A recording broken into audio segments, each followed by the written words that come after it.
اب انہوں نے وہ سارا اپنا جو ہوتے ہیں نقشہ ہوتا ہے اس کو حرکت میں لائے ورلڈ وار 1 کی طرف لے کے جانے کے لیے.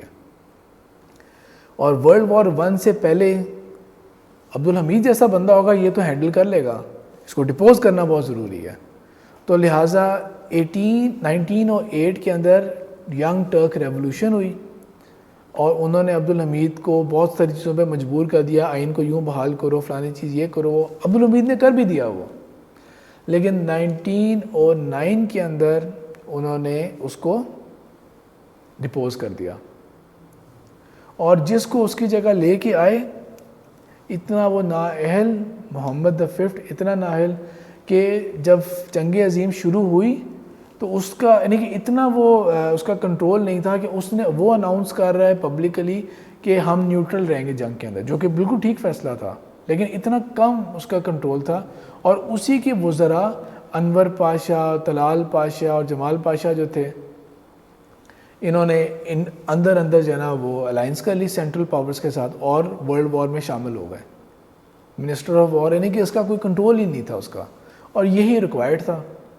اب آہستہ آہستہ کر کے جس طرح لیکچر میں ان ساری ڈیٹیلز کو میں اسکپ کر رہا ہوں. ڈیماسکس چلا گیا ہمارے ہاتھ سے, سلطان صلاح الدین ایوبی کی قبر کو ٹھوک کر ماری گئی, اور یروشلم میں داخل ہوئے, اور کہاں کہاں داخل ہوئے, وہ زونز بنا دیے. اب میپ کو دیکھیں, سیدھی سیدھی لائنیں ڈرا کی ہوئی ہیں, ایک آرک ڈرا کر دیا, یہی بیٹل گراؤنڈ بن گیا پورے مڈل ایسٹ کا جو اب اس وقت گن چل رہا ہے.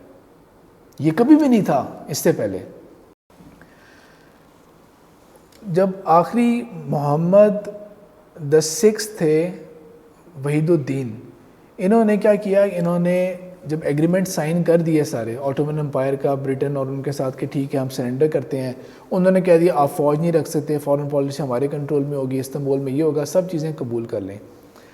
آٹومن آرمی کے اندر جو ینگ ٹرکس والا ایلیمنٹ تھا, ان کو لیڈ کرتے ہوئے, بریک کرتے ہوئے, جو ان کا اس وقت کا جنرل تھا کمال, مصطفیٰ کمال, اس نے توڑ کے ایک باغی فوج بنا لی جو اناتولیا میں تھی, اس طرف نہیں تھی یہاں پہ.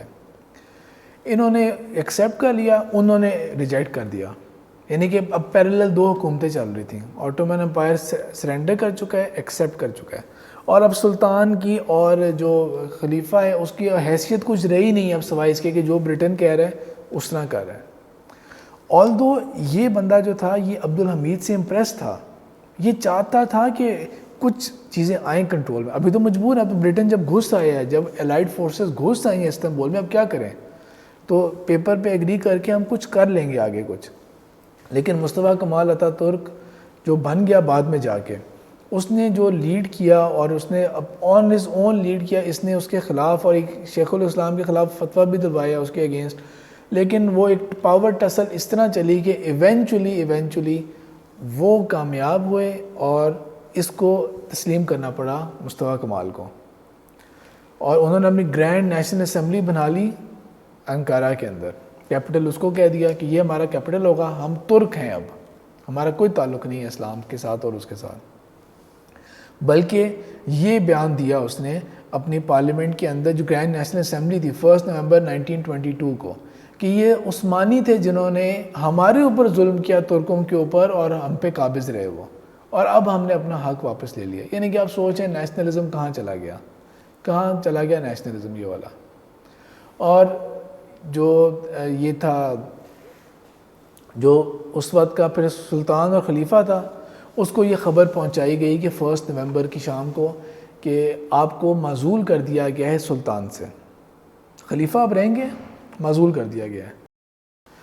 یہ اگر آپ آٹومن کا سمبل دیکھیں اور اس کو انڈرسٹینڈ کریں, جو گرین فلیگ ہے نا دس اسٹینڈس فار کیلیفیٹ, جو ریڈ فلیگ ہے دیٹ اسٹینڈ فار سلطنت. یعنی کہ یہ پاور ہے, گورننس ہے, اور یہ جو اسلامک خلیفہ کا جو ٹائٹل ہوتا ہے. آف کورس باقی سمبلس کا اپنا مطلب ہے ہر چیز کا, لیکن یہ فلیگز کا یہ ہے.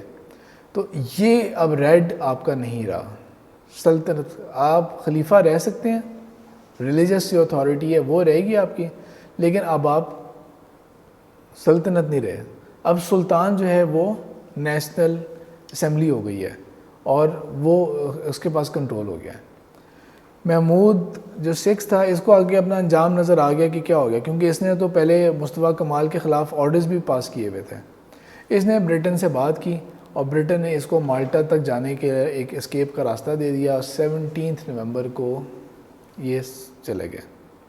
اور پھر اس کے بعد لاسٹ مسلمانوں کے جو خلیفہ تھے ان کا دور آیا عبد المجید کا. اب کیونکہ جب گرینڈ نیشنل اسمبلی ہو گئی، ایکسیپٹ ہو گئی، اب الائیڈ پاورز نے اور جو ویسٹرن پاورز ہیں انہوں نے بھی تسلیم کر لیا نیشنل اسمبلی کو، اور کمال اتا ترک کو ایکسیپٹ کر لیا انہوں نے کہ ٹھیک ہے جو اب یہ کہہ رہے ہیں اب یہ اتھارٹی ہیں، پاور اب یہ ہیں، اب ہم ان کے ساتھ نیگوشیشنز کریں گے، اب سلطان تو یہ ہیں. ان کو خلافت سے کیا لگے ٹائٹل سے کہ اس سے ایگریمنٹ کرنا ہے. تو 7 منتھس کی ایک لانگ ایگریمنٹ ڈسکشن کے بعد ایک ایگریمنٹ ہوا تھا سوئٹزرلینڈ کے شہر کے میں، جس کے نام پہ اوپر یہ ایگریمنٹ ہے 1923 کا. اس ایگریمنٹ کے اندر پھر فائنلی ترکی نے قبول کر لیا کہ میری باؤنڈری صرف اناتولیا ہوگا اور کانسٹینٹینوپل، بس. نہ تو مڈل ایسٹ میرا ہے، نہ حجاز میرا ہے، نہ میرا کہیں اور مصر میں کہیں میرا حق ہے، نہ میرا جو گریس کے ساتھ آئیلینڈز ہیں. بہت جنگیں ہوئیں، بہت قتل و غارت ہوا تھا. اس کے بعد بہت لمبی جنگیں ہوئی تھیں، اس کے بعد جا کے اتا ترک نے یہ کیا تھا. تو یہ ایک معاہدہ ہوا جس کے اندر مان لیا کہ بس ٹھیک ہے ترکی کا اتنا ہی حق ہے، اور الائیڈ فورسز نے قبول کر لیا کہ ٹھیک ہے یہ تمہارا حق ہے. ایک اور بڑی چیز جس کو منوا لیا وہ یہ کہ جو بوسفورس سے جو راستہ گزر رہا ہے نا، اس پہ کوئی رائلٹی حاصل نہیں ہوگی ٹرکی کو. بلیک سی سے یہ نیچے والے جو نیچے تک جو سی جا رہا ہے جو میڈیٹرین کو اور باہر، وہ سارا کا سارا جو ہے نا وہ اوپن پراپرٹی ہے، وہ اوپن ہے، سب کوئی استعمال کر سکتے ہیں، تمہیں کوئی رائلٹی حاصل نہیں ہے. اس کے اوپر وہ ایگری کر گیا اور یہ معاہدہ جو ہے نا وہ ان کا جاری ہو گیا. اب جب یہ معاہدہ ہو گیا تو پھر اس کے بعد 3 مارچ 1924 کو مصطفیٰ کمال اتا ترک نے خلافت کو ختم کر دیا. اور ایسا نہیں ہوا کہ سارے جو اسمبلی میں تھے سب نے اس کے حق میں ووٹ دیے، نہیں، یہ بہت تکلیف دہ معاملہ تھا اور بہت ساروں نے اس میں ووٹ نہیں دینا چاہا، لیکن بس میجورٹی ان کی تھی. آپ یہ سمجھ لیں، صرف اتنی بات سمجھ لیں، میجورٹی ان کی تھی، لہٰذا خلافت کو ابالش کر دیا گیا. نہ خلیفہ ہے نہ سلطنت ہے، سلطنت عثمانیہ ہی ختم. حالانکہ یہاں پر جب دیکھ لیا خلافت موومنٹ کو نظر آ گیا کہ ناکامی ہو گئی ہے، تو انہوں نے ایون یہ پرپوزلز بھی دے دیے کہ مصطفیٰ کمال آپ کو ہم مان لیتے ہیں خلیفہ، ٹائٹل نہ ختم کریں، یہ کھو گیا تھا پھر دوبارہ ہم نہیں کسی کو دے سکتے، یہ پھر ممکن ہی نہیں ہے، آپ لے لیں. یعنی کہ چلا گیا تو یہ ہمیں نہیں پتہ آگے کیا ہوگا، یہ آپ ہی لے لیں. سیکولر بندہ ہے لیکن آپ کو ہم خلیفہ کا ٹائٹل دیتے ہیں. He had no concern with Islam, اس کا تو کوئی لینا دینا نہیں، دلچسپی نہیں اسلام کے ساتھ اس میں کوئی. افغانستان کا جو بادشاہ تھا، شاہ تھا، اس نے کہہ دیا ٹھیک ہے جی میں بن جاتا ہوں خلیفہ. اور بھی پرپوزل ہے، شاہ وہ جو حسین تھا، شریف حسین، وہ تو آلریڈی اس میدان میں تھے ہی تھا، لیکن اور کنٹیسٹنٹس بھی آ گئے. یہ یمن میں جو امام تھے انہوں نے بھی کہہ دیا میں بن جاتا ہوں، لیکن ظاہری بات ہے وہ اس طرح کی کینڈیڈیسی جو تھی اس کی کوئی سینس نہیں بنی، بات نہیں بن سکی اور ختم ہو گیا سارا معاملہ. جب یہ ختم ہوا معاملہ تو سلطان عبد المجید کو جا کے بتایا گیا جب وہ رات کو قرآن پڑھ رہے تھے اپنے پیلس کے اندر کہ آپ کو خلافت سے معزول کر دیا گیا ہے اور امیجیٹلی صبح ہونے سے پہلے پہلے آپ کو یہاں سے نکلنا ہے، اور آپ کے باقی پورا خاندان جو ہے اس کے پاس میکسیمم 3 دن ہے. 6 لوگوں کو لے کے ان کو زبردستی وہاں سے نکالا گیا کہ اب آپ یہاں سے نکلیں اور کوئی کسی قسم کا پروٹیسٹ نہ ہو جائے. ٹیلی فون لائن ساری کٹ، ٹیلی گرام نہیں جا سکتے کہیں بھی، اور ان کو دوسرے راستے سے باروں بار جسے ہم کہتے ہیں نا وہ اس راستے سے لے کے اور 6 گھنٹے کی ڈرائیو کے بعد جا کے ان کو ریلوے اسٹیشن پہ چھوڑ دیا گیا. ریلوے اسٹیشن بھی وہ والا جو استنبول والا نہیں، دور جا کے چھوڑ دیا گیا. وہاں پہ یہ ان کی بیٹی درے شوار، جن کو جب نکالا بھی گیا تھا کہ آپ کو ہم نے ویسٹ میں آزادی مل جائے گی آپ کو رہنے کی، انہوں نے روتے ہوئے کہا کہ مجھے ایسی آزادی نہیں چاہیے. اور اس کے بعد جو ہے نا وہاں پہ یہ پورا دن رہے. شام کو رات کو جا کے ان کا وہ ہونا تھا، تھوڑا سا ان کو پروٹوکول ہلکا ملا.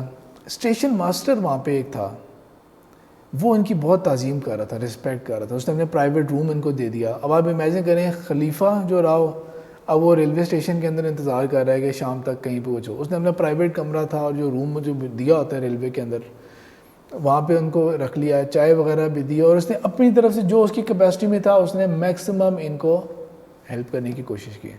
انہوں کا شکریہ ادا جب کیا تو اس نے روتے ہوئے, اور جو بات کی اس سے باقی سب رو پڑے, اس نے یہ کہہ دیا میں نہیں, آپ کا شکریہ ہم نے ادا کرنا ہے. اس نے کہا میں ایک یہودی ہوں, اور اس نے کہا کہ میں آپ کا شکریہ اس لیے ادا کرتا ہوں کہ جب ہمیں نکالا گیا تھا, ہمارے آباء و اجداد کو نکالا گیا تھا جب اسپین سے کرسچنز نے, تو وہ آپ لوگ تھے جنہوں نے ہمارے لیے دروازے کھولے تھے. اگر ہماری بیویاں بیٹیاں اور سب عزت کے ساتھ رہے ہیں وہ صرف آپ کی وجہ سے ہے. تو ہمارے اوپر لازم ہے کہ ہم آپ کی جو ہم کر سکتے ہیں ہم آپ کے لیے کر سکیں, ہم کر سکیں. یہ وہ ایسا بیان دیا جس کے اوپر اس وقت جتنے لوگ موجود تھے سب کے لیے رونا آ گیا. اینڈ میں بالکل جاتے ہوئے جب وہ اورینٹ ایکسپریس آ گئی اور سلطان کو سوئٹزرلینڈ میں بھیجا گیا تھا, جہاز میں وہ ٹرین کے اندر بیٹھنے کے لیے آیا, تو ایک آفیشل نے آ کے ان کو ان کے پاسپورٹ, ٹکٹ اور 2000 پاؤنڈ دے دیے کہ یہ آپ کا راگزر ہوگا, یا آپ جائیں اس سے. اور بین لگ گیا کہ اب یہاں پر کوئی آٹومن امپائر کا بندہ ترکی میں نہیں آ سکتا. کوئی 150 کے قریب فیملی ممبرس تھے, ان کو بائی لا ایگزائل کر دیا گیا. ایگزائل ہے یہ 622 سال. اور کچھ اعتبارات سے اگر ہم ڈپینڈ کرتے ہیں کہ ہم کس کاؤنٹ کے اوور کریں, اگر ہم 1924 پہ جائیں اور 1299 کے ادھر سے دیکھیں تو پھر 650 سال. اتنے سال جس نے اسلام کے نام کے اوپر اسلام کی خدمت کی تھی, اب اسی سلطنت کے اوپر اسلام کا نام لینے کی اجازت نہیں, ان لوگوں اس خاندان کو وہاں پہ داخل ہونے کی اجازت نہیں.